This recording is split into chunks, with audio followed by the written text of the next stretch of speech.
मैं कई बार सोचता हूँ कि क्या हो अगर स्पाइडरमैन को किसी ने गुस्सा दिला दिया, क्या हो अगर वंडर वुमन के ऊपर खून सवार हो गया, और क्या हो अगर बेन 10 किसी को मिटाने के पीछे लग गया। वो तो भूत भी बन सकता है। ये और इनके जैसे कई फिक्शनल कैरेक्टर्स हैं जो कि जब तक हंस रहे हैं मुस्कुरा रहे हैं तब तक तो भाई ये बेस्ट हैं। मतलब इनके जैसा दोस्त तो किसी को मिल ही नहीं सकता। पर अगर ये किसी के दुश्मन बन गए तो ये कहलाएंगे वर्स्ट एनिमीज एवर। और आज की टॉप 10 लिस्ट इसी बारे में है, वो 10 कैरेक्टर्स जिनसे दुश्मनी लेना सबसे बड़ी बेवकूफी कहलाएगी। भाई रैंकिंग होगी डेंजर लेवल के हिसाब से, और ट्रस्ट मी नंबर 1 तक पहुंचते पहुंचते तुम्हारा दिल थोड़ा कांपेगा। तो कुर्सी की पेटी बांध लो क्योंकि माहौल बदलने वाला है। नंबर 10 पर है Michael Angelo, teenage mutant Ninja turtle का सबसे फनी, सबसे गूफी, सबसे पिज्जा ऑब्सेस्ड टर्टल। अब आप सोच रहे होगे कि इस कछुए को तो मैं ही हरा सकता हूँ। तो मेरे भाई आप माइक को जानते नहीं, ये वो माइक नहीं है जो नंचक्स लेकर डांस करता था। ये द लास्ट रोनिन वाला माइक है। फ्यूचर में क्रैंग ने सब कुछ बर्बाद कर दिया था, जहां लियोनार्डो, राफेल और डोनाटेलो यानी कि माइक के तीनों भाई मारे गए थे। और उस दिन जो बंदा अंदर से टूट गया वो फिर कभी वैसा नहीं रहा, बल्कि रोनिन बन गया, एक डार्क, साइलेंट और रूथलेस हीरो जो लोगों की आखिरी उम्मीद थी। सालों तक अकेले बिना किसी साथ के सिर्फ अपने भाइयों की याद लेकर वो पूरी आर्मी से लड़ता रहा। यहाँ दुश्मनी का सबसे डेंजरस एंगल ये है कि माइक तब तक हार्मलेस है जब तक आपने उसको कुछ किया नहीं, लेकिन अगर किसी ने माइक के अपने को हर्ट किया तो वो बाहर आएगा और वो लोगन और द डार्क नाइट का कॉम्बो बनकर एक हाईली ट्रेन्ड निंजा टर्टल बनकर आएगा जो अपने दुश्मनों को जन्म लेने पर भी अफसोस करवा दे। नंबर 9 पर है हमारा फ्रेंडली नेबरहुड स्पाइडरमैन यानी पीटर पार्कर। अब आप सोच रहे होगे कि अरे ये तो बच्चा है, इसको इतनी ऊपर क्यों रखा। तो मेरे भाई छोटा बच्चा जानकर इसको अंडर एस्टिमेट मत करना।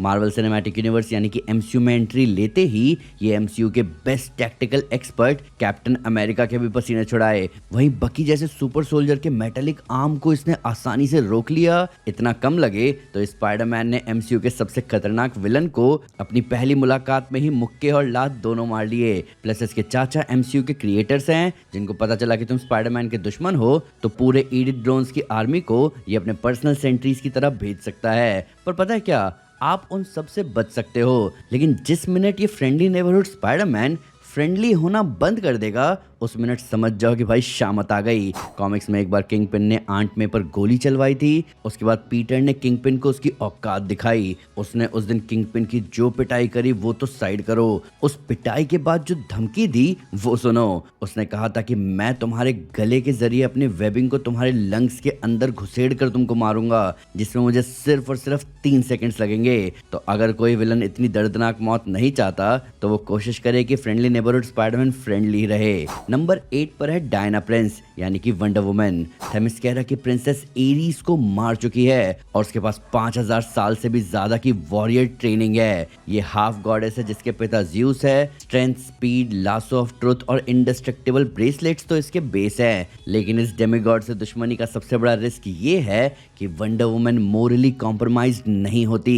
अगर किसी विलन ने कुछ गलत किया है तो वो उसके लिए 1% भी मर्सी नहीं दिखाएगी। लासो ऑफ ट्रुथ से सच निकालने के बाद जो विलन की हालत होगी उसको दर्दनाक भी बोलना कम होगा।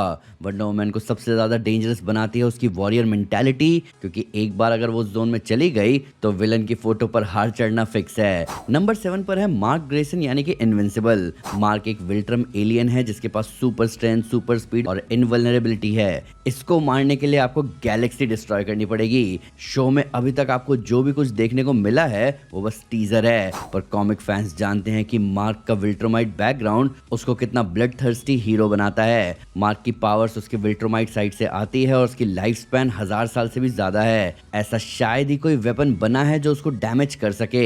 अगर किसी भी रीजन से मार्क के सामने वाला विलन विल्ट्रोमाइट नहीं है तो बहुत चांसेस है कि मार्क उसको एक पंच में स्पेस में फेंक देगा और उसे वापस आने का रास्ता भी नहीं देगा। ये वो हीरो है जिसके पीक फॉर्म के सामने किसी की एक नहीं चलेगी और एक प्रॉपर वेल एज्ड मार्क का दुश्मन कोई नहीं बनना चाहेगा। नंबर 6 पर है ब्रूस वेन यानी कि बैटमैन। अब इस सुपर हीरो के पास कोई सुपर पावर तो नहीं है, फिर भी ये दुनिया के सबसे डेंजरस लोगों में से एक है, क्योंकि इसने हर चीज की प्रिपरेशन कर रखी है। अगर आप इसके दोस्त भी हो तो खुद को सेफ मत समझना, क्योंकि जिस पल आप इससे मिलोगे उस पल ही आपको ठिकाने लगाने का तरीका ढूंढ चुका होगा। इसका परफेक्ट एग्जाम्पल है tower of Babel story line, जिसको Justice League Doom animated movie में अडेप्ट किया गया, जहां हमें पता चलता है कि बैटमैन ने अपने ही जस्टिस लीग वीक टीममेट्स को हराने का प्लान बना रखा है, जहां सुपरमैन से लेकर फ्लैश से लेकर वंडर वुमन जैसे पावरफुल हिटर्स तक को हैंडल करने का तरीका है। अब इसके बाद भी अगर आप बैटमैन से पंगा लेने का सोच रहे हो तो मैं आपको बताना चाहूंगा कि बैटमैन तब तक अपना 12th मूव चल चुका होगा जो आपके प्लान को इंस्टेंटली काउंटर कर देगा, इसलिए सपने में भी बैटमैन के अगेंस्ट कुछ सोचना नहीं।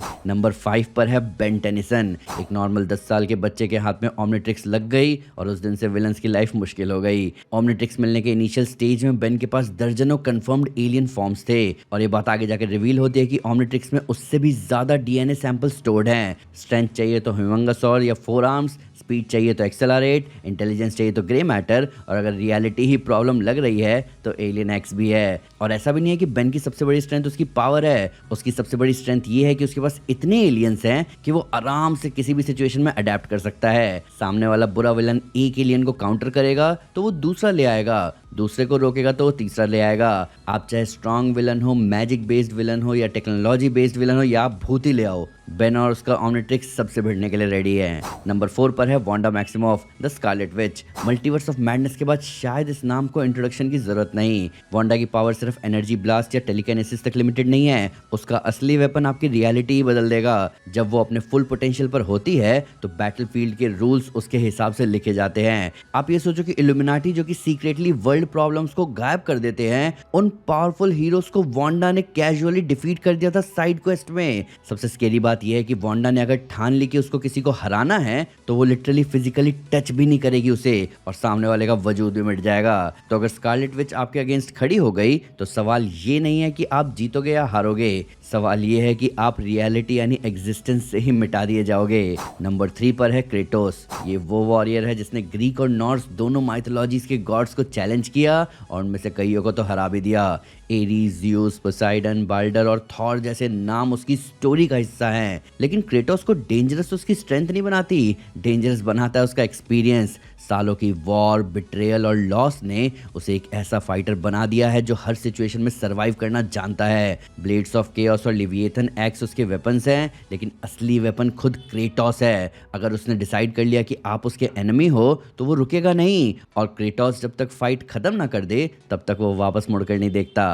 नंबर 2 पर है साइतामा वन पंच मैन। इस बंदे की पावर का सबसे फनी पार्ट ये है कि उसकी पावर की कोई प्रॉपर लिमिट है ही नहीं। मॉन्स्टर्स, एलियंस, ड्रैगन्स और प्लैनेट लेवल थ्रेट्स तक उसके लिए वार्म अप मटेरियल लगते हैं। साइतामा को देखकर लगता है कि वो कुछ खास नहीं करेगा और यही सबसे बड़ा ट्रैप है उसके सामने वाले विलन के लिए, क्योंकि गलती से भी जिस मोमेंट वो हल्का सा भी सीरियस हो गया फाइट प्रैक्टिकली खत्म हो जाती है। इस लिस्ट के ज्यादातर कैरेक्टर स्ट्रैटेजी, मैजिक या प्लानिंग से जीतते हैं, पर साइतामा को किसी की भी जरूरत नहीं पड़ती, एक पंच और स्टोरी ओवर। इसीलिए फिक्शन में बहुत कम ही लोग हैं जिनसे पंगा लेना साइतामा जितना रिस्की हो। नंबर 1 पर है विक्टर वॉन डूम। इस लिस्ट के बाकी कैरेक्टर्स आपको हरा सकते हैं, पर डूम आपकी पूरी जिंदगी को प्रॉब्लम बना सकता है। इसका मेन रीजन है डूम का साइंस और मैजिक दोनों पर प्रॉपरली रिलाय करना। इस लेथवेरिया के रूलर ने गॉड्स, कॉस्मिक बीइंग्स और यूनिवर्स लेवल थ्रेट्स तक को चैलेंज किया है, लेकिन उसकी असली पावर ना उसका आर्मर है ना उसका मैजिक, उसकी असली पावर है उसका दिमाग। डूम खतरनाक है क्योंकि वो चीज़ों को पर्सनल लेवल पर ले लेता है। अगर वो किसी को अपना एनिमी मान ले तो वो उससे सिर्फ लड़ता नहीं, वो उसकी हर वीकनेस, हर रिसोर्स और इवन हर पॉसिबिलिटी को टारगेट करता है। और सबसे बुरी बात, डूम के पास पेशेंस भी है और ईगो भी। वो किसी भी हाल में अपने दुश्मन को नहीं भूलता। इसलिए इस लिस्ट में सबसे डेंजरस दुश्मन डॉक्टर डूम है, क्योंकि अगर वो तुम्हारे पीछे पड़ गया तो चाहे तुम किसी भी दुनिया, किसी भी टाइमलाइन या किसी भी डायमेंशन में छुप जाओ, डूम इवेंचुअली तुम तक पहुंच ही जाएगा। तो ये थे वो फिक्शनल कैरेक्टर्स जिनसे दुश्मनी लेना मतलब लाइफ में अननेसेसरी केओस इनवाइट करना। कुछ के पास यूनिवर्सल लेवल पावर है, कुछ के पास सेंचुरीज का एक्सपीरियंस है और कुछ का इंटेलिजेंस लेवल इतना जबरदस्त है कि वो तुम्हारी हार तुम्हारे पहले मूव से पहले लिख देंगे। अब आप कमेंट करके बताओ कि अगर इन सारे कैरेक्टर्स को एक ही रूम में बंद कर दिया गया तो लास्ट में कौन खड़ा होकर निकलेगा। और अगर आपको लगता है कि मुझसे कोई कैरेक्टर मिस हो गया इस लिस्ट में तो आइए उसके बारे में कमेंट्स में डिटेल में बात करें। वीडियो अच्छी लगे तो लाइक जरूर करें, चैनल को सब्सक्राइब करना ना भूले, साथ ही साथ एक स्टेप आगे आकर अपने फेवरेट चैनल को सपोर्ट करें मेंबरशिप लेकर। Thank you guys, this is Aman Sinha and you are super super. Piece.